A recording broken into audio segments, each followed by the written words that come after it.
Alhamdulillah, di sore Sabtu yang barokah ini kembali kita berkumpul di majelis ta'lim al-hidayah yang kita cintai. Mudah-mudahan berkumpulnya kita ini akan mendatangkan rahmat dari Allah Subhanahu wa taala. Juga insyaallah sebagaimana Allah kumpulkan kita di majelis ini, kelak di akhirat Allah juga kumpulkan kita bersama-sama di barisan Nabi Muhammad sallallahu alaihi wa alihi wasallam. Amin ya rabbal alamin. Salawat dan salam tak lupa kita peruntukkan buat junjungan kita Nabi besar Muhammad sallallahu alaihi wa alihi wasallam, serta kepada semua keluarga, sahabat dan pengikut beliau hingga hari kiamat. Masyaallah hadirin rahimakumullah, insyaallah setiap hari Sabtu nanti kita akan membaca kitab Al-Arba'inun Nawawiyah, kitab hadis yang dikumpulkan oleh Al-Imam An-Nawawi. Tadi sama-sama kita dengarkan hamdalah atau pembukaan daripada kitab ini dari Al-Imam An-Nawawi, yang mana beliau memulai dengan hamdalah, kemudian juga syahadah, lalu kemudian juga beliau menjelaskan kepada kita bahwa beliau membawakan satu hadis yang beliau riwayatkan dari banyak jalan, atau dalam hadis itu ada turuk namanya, atau thariqah, ada jalan. Arti jalan itu dari fulan, ada lagi hadis ini diambil dari fulan. Ini banyak sumber gitu maksudnya. Sampailah kepada sahabat dan kepada Rasul sallallahu alaihi wasallam. Di antaranya sahabat adalah Imam Ali bin Abi Thalib. Beliau pertama mencatatkan nama al-Imam sahabat Sayyidina Ali bin Abi Thalib radhiyallahu taala anhu wa karramallahu wajhah. Karena di dalam jarang orang meriwayatkan hadis memang dari Sayyidina Ali bin Abi Thalib.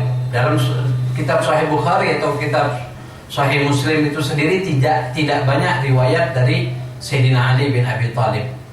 Tapi perlu kita ketahui, karena hal tersebut dipakai oleh beberapa orang atau dijadikan oleh beberapa orang alasan ketika seseorang mengatakan ini diriwayatkan mereka mengatakan hadis banyak diriwayatkan oleh Abu Hurairah 5.000 lebih. Sedangkan Abu Hurairah baru kenal dengan Nabi Muhammad 3 tahun sebelum Rasulullah meninggal, atau pada saat itu umur Nabi Muhammad 60 tahun, baru kenal Abu Hurairah dengan Nabi Muhammad.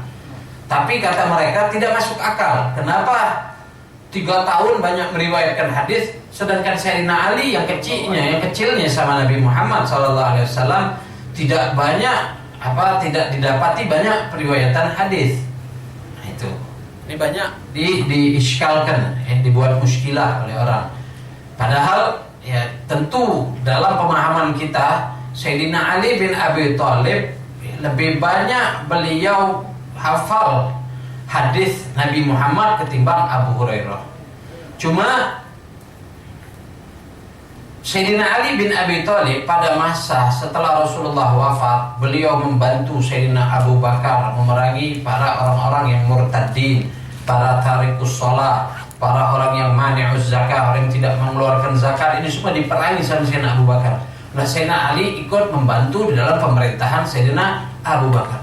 Kemudian juga di masa Sayyidina Umar Ibnul Khattab. Artinya Sayyidina Ali bin Abi Thalib orang sibuk, sedangkan Abu Hurairah gampang didapatkan, sehingga banyak riwayat, sehingga banyak orang bertanya kepada Abu Hurairah. Maka jadilah banyak riwayat hadis dari Abu Hurairah radhiyallahu taala anhu wa ardhahu. Jadi jangan kita terkecoh dengan hal-hal yang demikian. Oh, sangat tidak masuk akal. Abu Hurairah 3 tahun kenal Nabi tapi banyak riwayatnya, sedangkan Sayyidina Ali dari kecil tidak ada banyak riwayatnya. Ya, orang nanya sama Sayyidina Ali, ya selain Sayyidina Ali sibuk, Sayyidina Ali juga penuh wibawa seperti Rasulullah. Orang agak gimana kan? Sedangkan Abu Hurairah gampang untuk ditanya, gampang ditemui. Itu. Jadi jangan kita salah sangka. Karramallahu wajhah. Beliau bergelar dengan karramallahu wajhah. Semoga Allah Subhanahu wa taala memuliakan wajahnya. Kenapa demikian? Karena beliau tidak pernah menyembah patung sama sekali. Tapi juga perlu kita ketahui, sebenarnya ada beberapa orang sahabat yang tidak pernah menyembah berhala sama sekali. Ya, tidak pernah menyembah berhala. Di antaranya adalah Sayyidina Abu Bakar As-Siddiq radhiyallahu taala anhu. Sayyidina Abu Bakar tidak pernah menyembah berhala. Pantas andai orang menyebut Sayyidina Abu Bakar karramallahu wajhah, itu tidak jadi masalah, tidak salah. Kenapa? Karena toh Sayyidina Abu Bakar tidak pernah menyembah berhala. Akan tetapi yang lebih masyhur Sayyidina Ali bin Abi Thalib yang disebut karramallahu wajhah. Kenapa demikian? Karena memang pada masa itu beliau kecil, ya. Dari kecilnya memang tidak pernah menyembah berhala, ya. Jadi memang penggunaannya lebih sering kepada Sayyidina Ali, sehingga ya orang terbiasanya dengan Sayyidina Ali. Kalau sudah nyebut nama Sayyidina Ali karramallahu wajhah. Tapi tidak salah ketika kita mendengar nama Sayyidina Abu Bakar, misalnya kita nyebut radhiyallahu anhu wa karramallahu wajhah, misalnya, tidak salah, tidak jadi masalah. An Ali bin Abi Thalib wa Abdullah bin Mas'ud, dan juga dari Abdullah bin Mas'ud, Mu'adz bin Jabal, Abu Darda, Ibn Umar, Ibn Abbas, Ibn Abbas, Anas bin Malik, Abu Hurairah, Abu Sa'id Al-Khudri. Nah, ini apa? Dari sanad hadis yang Imam Nawawi riwayatkan dari banyak sumber itu tadi, sampailah kepada sahabat-sahabat ini tadi. Apa hadisnya? Rasulullah sallallahu alaihi wasallam bersabda, anna Rasulullah sallallahu alaihi wasallam qaal, man hafiza ala ummati 40 hadisan min amri diniha ba'athahu Allah taala yaumal qiyamati fi zumratil fuqaha wal ulama. Rasulullah bersabda, barang siapa yang menyampaikan, ya, dia belajar hadis kemudian menyampaikan kepada umatku, kata Nabi Muhammad, 40 hadis saja, tidak perlu banyak-banyak, tidak perlu ribuan, 40 hadis.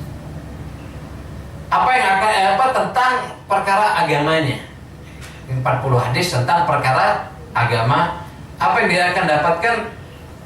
Ba'athahullahu ya ta'ala yaumal qiyamati fi zumratil fuqaha wal ulama. Maka Allah akan bangkitkan dia di hari kiamat nanti di golongan fuqaha dan ulama. Jadi ini belajar hadis adalah satu hal yang luar biasa. Kita belajar hadis, kemudian kita hafalkan, lalu kita sampaikan pada orang tentang perkara agama kita. Yaitu baik tentang hadis yang berurutan yang berbicara mengenai fikih misalnya, atau menolak satu bid'ah dan lain sebagainya.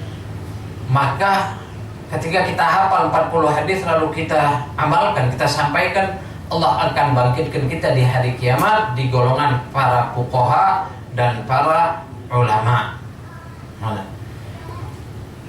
Kemudian juga wa fi riwayah Abi Darda wa kuntu lahu yaumil qiyamati syafi'an wa syahida. Dalam riwayat Abu Darda dikatakan bahwa barang siapa yang belajar lalu menyampaikan 40 hadis dari Nabi Muhammad SAW, maka di hari kiamat nanti, kata Rasulullah, aku yang akan memberikan kepada dia syafaat dan aku yang akan menjadi syahid atau saksinya.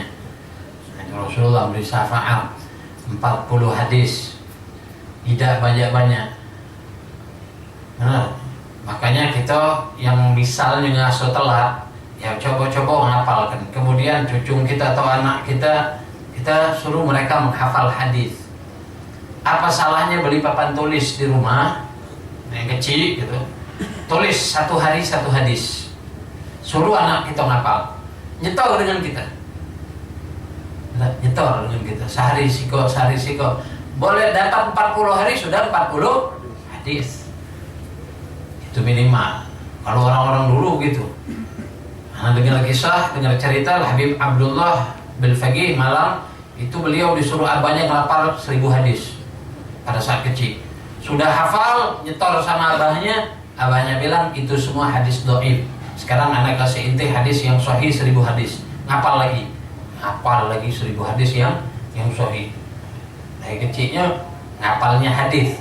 Lain dengan anak-anak zaman sekarang, hafalnya lagu-lagu orang dewasa, anak kecil sekarang hafal, dan main lagi lagu anak-anak ya, lagu apa namanya, balonku ada 5, lihat kebunku, tidak main anak-anak sekarang. Lagu-lagu percintaan, lagu-lagu dewasa mereka hafal. Ketika ditanya hadis Nabi Muhammad, lain Pak, mana? Nah, ini yang terjadi ya sekarang seperti itu. Kita tidak mendidik anak kita dengan didikan Islami. Jadi apa salahnya keluarkan duit 50.000, 60.000 beli papan tulis kecil, tulis 1 hadis. Nggak mana nak nulis tak, kita dewek belum hafal. Dengan nulis justru kita cepat hafal. Kita juga melok hafal, tulis 1 hadis. Hadis 1 hari tulis 1. Misalnya hadis innamal a'malu binniyati wa innamal likulli imri'in ma nawa, tulis sama artinya sekalian, berapa? Kita ikut ngapal. Setelah kita hafal baru nyuruh anak nyetor. Jangan nyuruh anak nyetor kita dewek dah hafal. Egois namanya dah. Biasanya orang tua kita itu kadang egois. Nyuruh anak sholat, cepat sholat. Dia dewek belum sholat. Gimana anak cepat sholat, males-malesan. Anaknya, orang tuanya sendiri males-malesan untuk sholat. Mestinya orang tua yang ngajak anak sholat. Atau orang tuanya sholat duluan, ketika anak pulang misalnya suruh dia sholat, baru anak akan cepat mendengarkan perintah orang tua. Jadi orang tua yang memulai lebih dulu. Wa fi riwayat Ibnu Mas'ud qila lahu dukhul min ayyi abwabil jannati syi'ta. Dalam riwayat dari Abdullah bin Mas'ud, dari banyak sumber ini tadi, banyak thariqahnya, jalannya.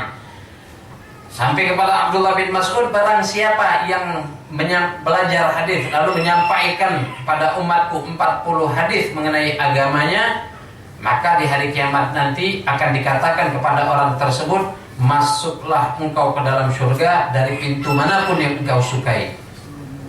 Nah, dari pintu mana silakan engkau pilih, masuk kau ke dalam surga.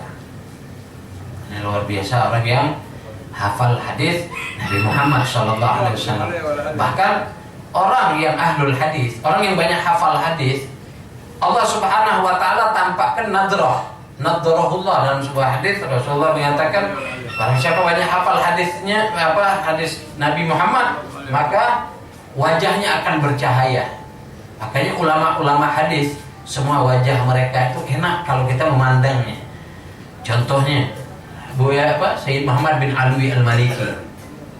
Nah, ini ulama hadis, musnid ya, beliau orang yang bukan hanya hafal hadisnya saja, tapi sanad-sanadnya juga. Kalau ngapal hadis, insya Allah tidak susah. Kalau matan hadisnya, yang susah itu ngapal sanadnya. Karena apa? Karena banyak nama yang sama. Anfulan, mendapatkan sami itu anfulan, kala sami itu anfulan, kala nanti sampai kepada Nabi Muhammad. Nah itu hafal sama sanad-sanadnya. Makanya beliau wajahnya ketika orang memandangnya akan terasa sejuk. Kenapa? Karena Allah tampakkan nadrah, yakni cahaya di wajah beliau. Radhiyallahu ta'ala anhu ardana fa'ana bihi wa bi ulumihi fi daraini amin. Wa fi riwayat Ibnu Umar kutiba lahu fi zumratil ulama wa husyira fi zumratis syuhada. Dari riwayat Abdullah bin Umar dikatakan, barang siapa yang belajar dan menyampaikan 40 hadis tentang agama, maka Allah Subhanahu wa taala akan catat dia termasuk dari golongan ulama, dan Allah bangkitkan di kelompoknya orang-orang syuhada atau orang-orang yang mati syahid. Walaupun ini hadis wattafaqal huffaz ala annahu haditsun sahih. Ini hadis yang tercatat ini hadisnya annahu dhaifun, hadisnya dhaif. Ini semua hadisnya dhaif. Tapi hadis dhaif ulama juga sepakat bisa dipakai untuk, boleh dijadikan dalil atau hujjah untuk keutamaan satu amal. Seperti ini tadi. Ini kan menunjukkan keutamaan satu amal. Barang siapa yang hafal 40 hadis, dia tergolong daripada fuqaha dan ulama, dibangkitkan oleh Allah Subhanahu wa taala di hari kiamat di kelompok orang yang syuhada. Ini semua riwayat-riwayat ini menunjukkan keutamaan satu amal, yaitu menghafal hadis atau belajar dan menyampaikan hadis. Maka walaupun hadisnya dhaif tapi tidak menjadi masalah. Tidak jadi masalah, boleh dipakai dalil. Nah, ada orang yang terjebak dengan kalimat dhaif. Kalau dhaif, oh ini tidak boleh.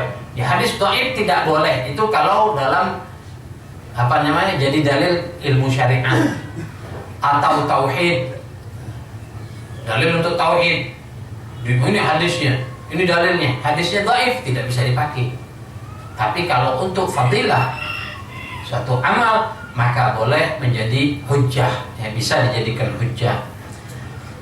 Radhiyallahu ta'ala anhu fi hadzal bab al-usul musannafat. Kemudian ya banyak yang sebelum Imam Nawawi mengarang atau mengumpulkan 40 hadis itu banyak ulama.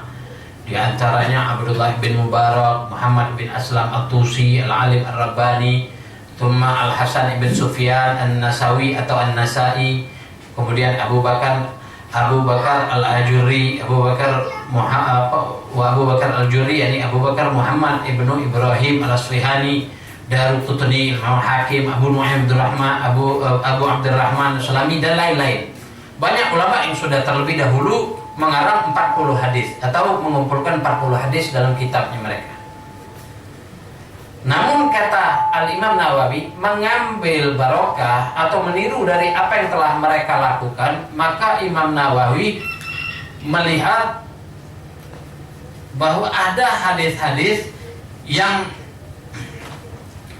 yang lebih pantas, yang bagus untuk beliau kumpulkan dalam satu kitab tentang urusan agama. Dan semuanya beliau mengambil hadis sahih, kebanyakan dari Sahih Bukhari dan Al-Muslim, ya, Sahih Al-Bukhari dan Muslim.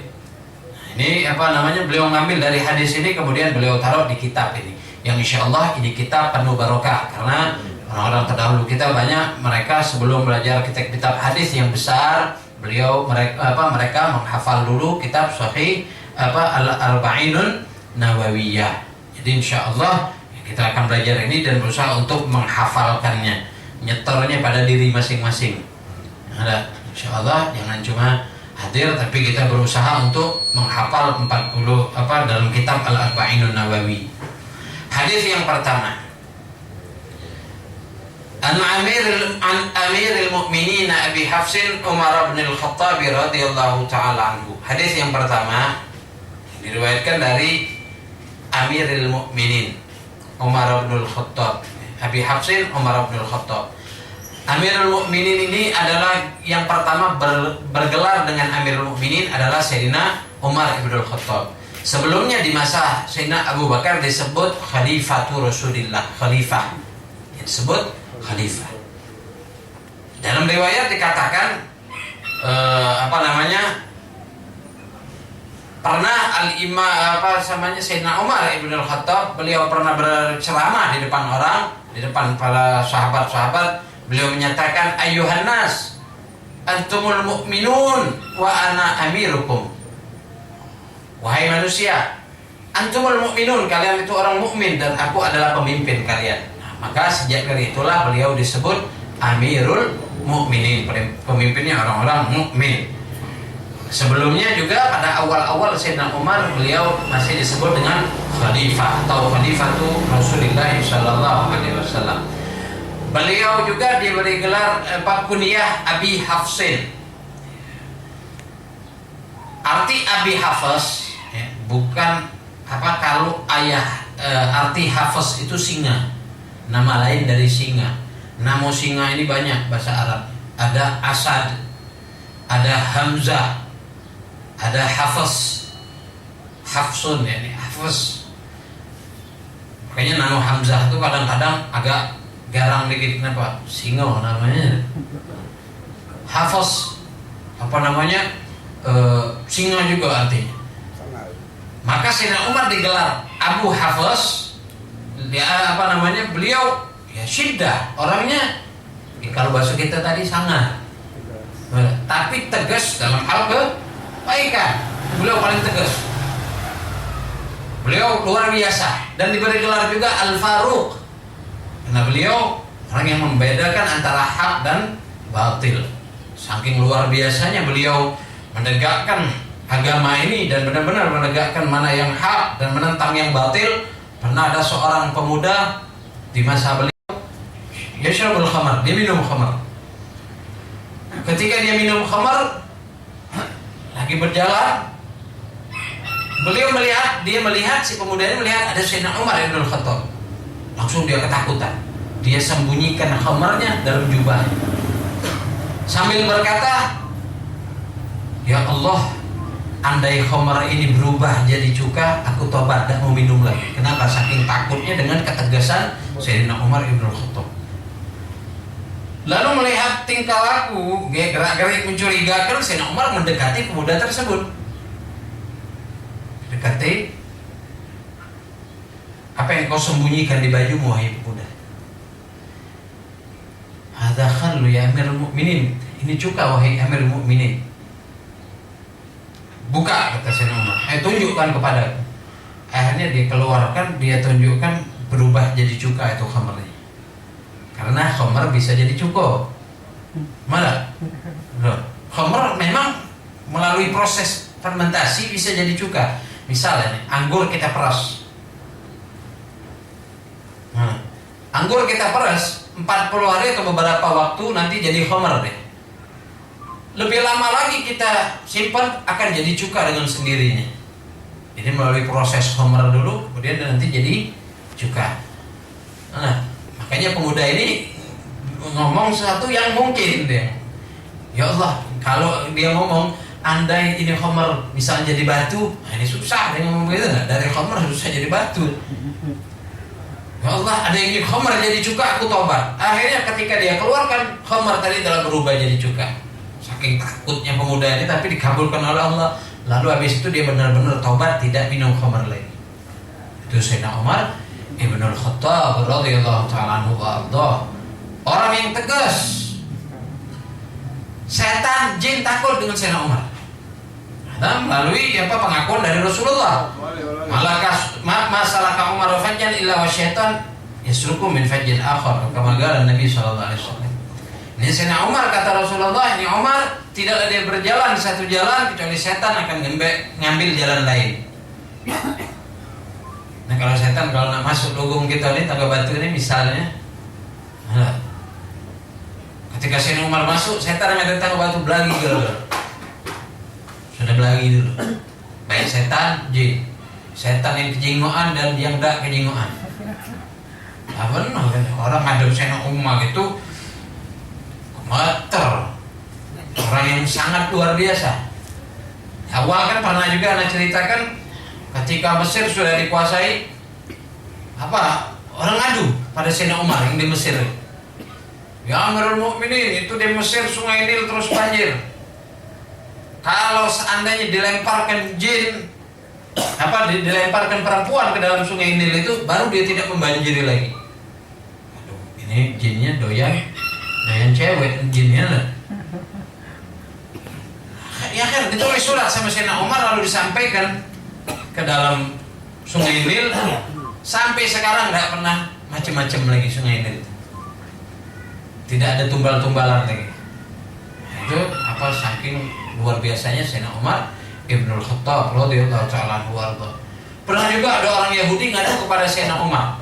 Dari yang di Mesir nih, ada orang Yahudi di Mesir datang ke Mekah ngadu kepada Sayyidina bukan ke Mekah, yakni rumahnya akan digusur untuk pembangunan masjid. Ngadu dia kepada Sayyidina Umar, dia tidak mau rumah dia diganggu.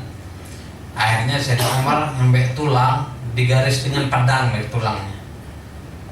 Ini sampaikan kepada pemimpin Muslim yang ada di Mesir, dibawa sama Yahudi. Dia bilang kalau Mu'adz bin Jabal pada saat itu yang jadi gubernurnya Mesir. Dia sampaikan tulang itu dia mengatakan kepada Mu'adz bin Jabal, wahai pemimpin Muslim, katanya, aku telah mengadu masalah ini kepada pemimpin kalian, yaitu Umar bin Khattab. Dan ini pesannya, dikasihkan tulang tadi, dikasih.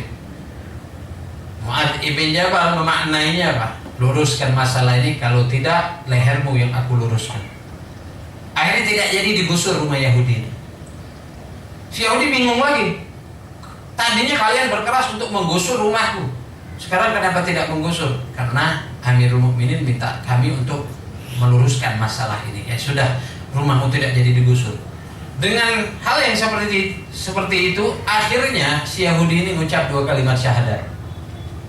Dia masuk Islam, luar biasa, dengan pemimpin umat Islam. Akhirnya dia mengucap 2 kalimat syahadat, lalu dia mengatakan, sekarang aku rela rumahku kalian rubuhkan dan buat masjid, silahkan.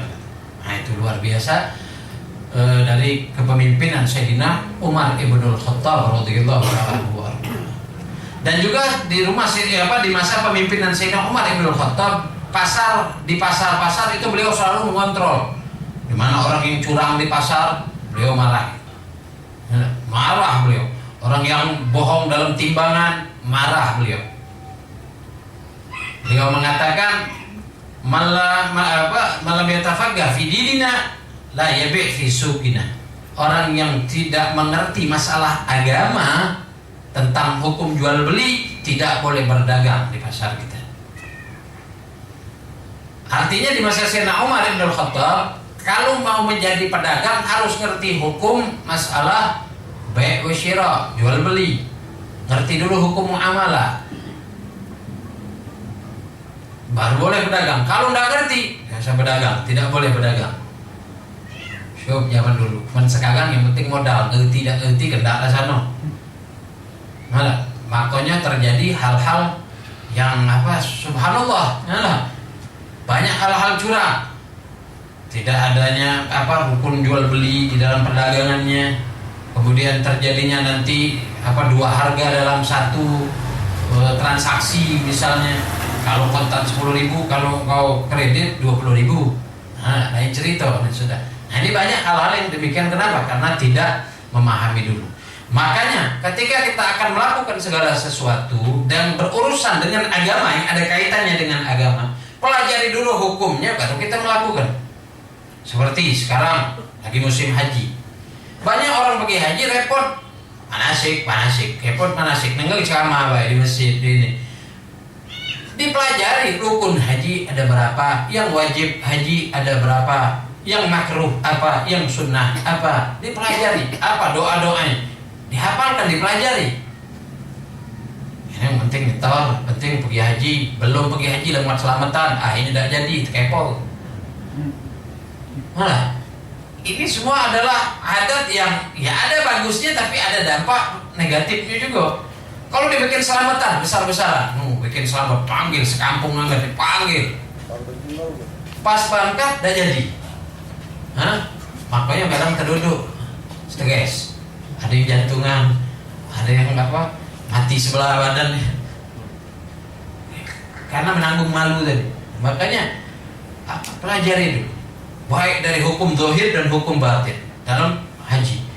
Begitu juga yang akan melaksanakan ibadat yang lain seperti mau sholat, mau wudhu. Sebelum sholat pelajari dulu rukun-rukunnya dan lain sebagainya. Mau zuat atau nikah pelajari dulu. Bukan yang dipelajari aku terima nikahnya dengan mas kawin yang tersebut.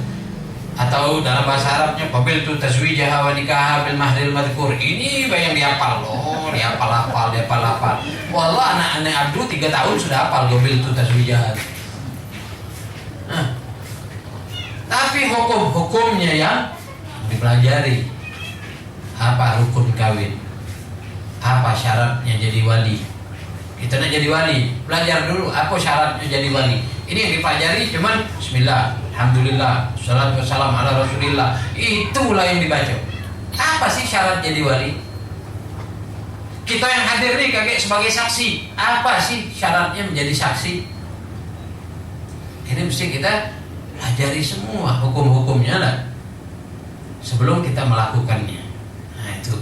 Jadi sangat luar biasa kepemimpinan Sayyidina Umar ibnul Khattab radhiyallahu ta'ala anhu wa ardhah. Dan di masa beliau banyak membuka Mesir dikuasai oleh Islam, Palestina dikuasai oleh Islam, Iran dikuasai oleh Islam, Persia lalu dulu namanya Persia dikuasai di masa siapa? Sayyidina Umar ibnul Khattab.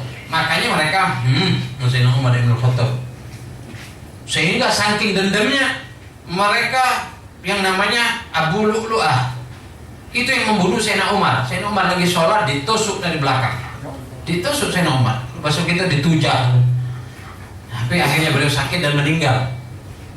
Siapa itu yang menusuknya? Orang Persia yang menyembah api, Al-Majusi. Itu agamanya agama Majusi, nyembah api. Tapi sama mereka sekarang diagung-agungkan, dibuat haul, setiap tahun diagung-agungkan. Di hari dimana Sayyidina Umar tertusuk itu Abu Lu'lu'ah diagung-agungkan itu di Persia, di Iran. Sayyidina Umar orang yang luar biasa, termasuk sahabat yang juga kedudukannya sebagai mertua Nabi Muhammad.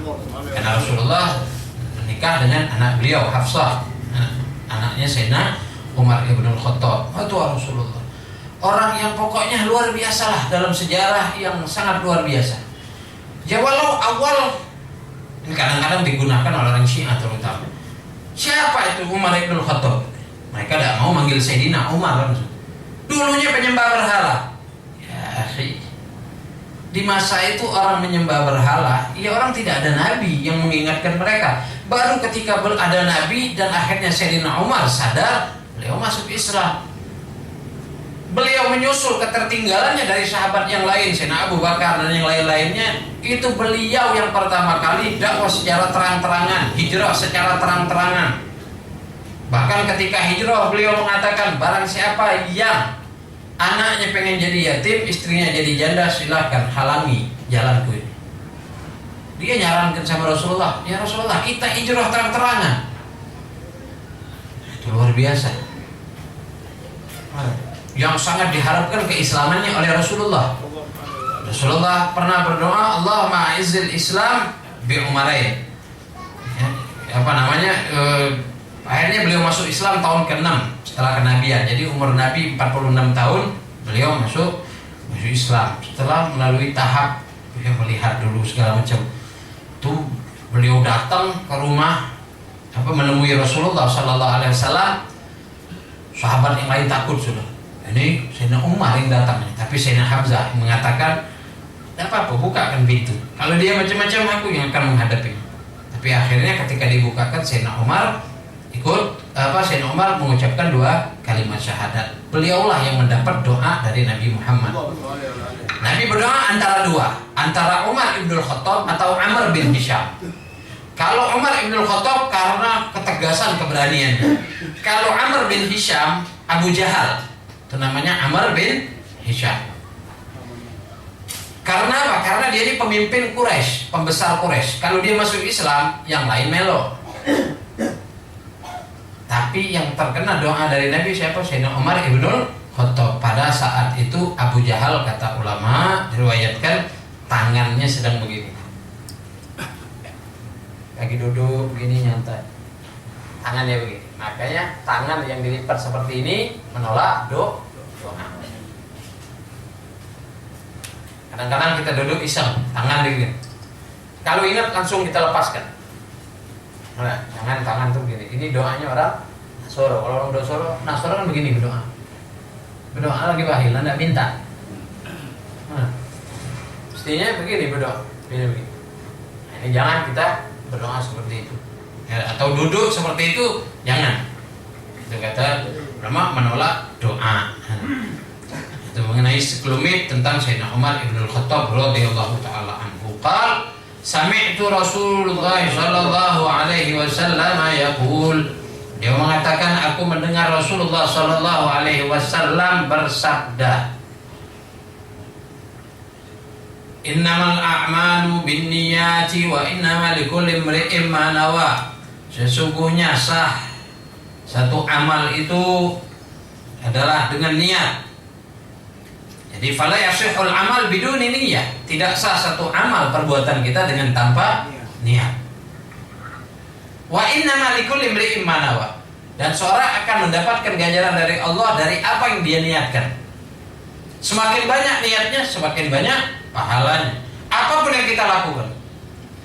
Jika kita hadir majelis taklim, niatkan dan mendapatkan ilmu warisan yang diwariskan oleh Nabi Muhammad misalnya, kemudian juga silaturahim, kemudian juga saling bersalaman ketika pokoknya dengan niat-niat yang baik. Apapun, waktu makan berniat, mau tidur niat, bangun tidur niat, mau ke kantor untuk kerja niat, pulang kantor niat yang penting semuanya, maka amal kita tidak akan jadi sia-sia. Nah, ini tausi'un niyah perlu. Habib Ali As-Sakran beliau mencatat ada 100 lebih mengenai niat orang mau kawin. Niat nikah itu ada 100 lebih. Gimana kita? Kita niat waktu nikah niat apa beda? Waktu nak suatu, waktu mau kawin niat tak? Ingat lagi niat dah. Sudah terbayang malamnya. Ini? Niat sebelum melaksanakan agenda nikah, niat melaksanakan perintah Allah, melakukan sunnah Nabi Muhammad, menjalankan syiar aulia, niat agar mendapat anak yang soleh. Ketika anak misalnya masa kecil meninggal, berarti ada tabungan kita di surga. Macam-macam niat yang dengan niat-niat yang baik sampai 100 niat. Coba deh kita hitung PR. Coba kita hitung sampai niat kita 100 niat. Kepikiran enggak gitu? Masalah zuhud kan. Enggak kepikiran. Pikiran itu malamnya tuh. Mana ini mulainya ngomong apa ini? Segala macam sakinah tadi ya. Tujuannya apa? Wah, malam ini malam sakinah nih. Sakit-sakit lagi. Tujuan zuhud kan sakinah mawaddah warahmah, tapi sakinah katanya sakit lagi. Alhamdulillah. Namal amalu binniyat wa innama likulli imri'in ma nawa. Orang akan mendapatkan ganjaran pahala dari Allah dari apa yang dia niatkan. Dimana semakin banyak niatnya, semakin banyak pahalanya. Faman kanat hijratuhu ila Allah wa rasulih fa hijratuhu ila Allah wa rasulih wallahu a'lam. Itu sambung lagi. Kelamaan akhirnya 5:30. Allah Subhanahu wa taala alam. Mudah-mudahan Allah berikan rahmat kepada kita dan menjadikan kita orang-orang yang perhatian dengan hadis-hadis Nabi Muhammad SAW, dan kita diberi kemampuan oleh Allah untuk menghafal dan mengamalkan serta menyampaikan kepada orang hadis-hadisnya Rasulullah SAW wa baraka alaihi wa ala alihi. Allahumma hdina bi hudak wa ja'alna mimman yusarrifu fi ridak wa la tuwallina wa la siwak wa la taj'alna mimman khalafa amraka wa asal wa hasbunallahu wa ni'mal wakeel wa la hawla wa la quwwata illa billahil aliyyil azim. Sallallahu alaihi wa sallam Muhammadin wa alihi wasallam. Alhamdulillah rabbil alamin.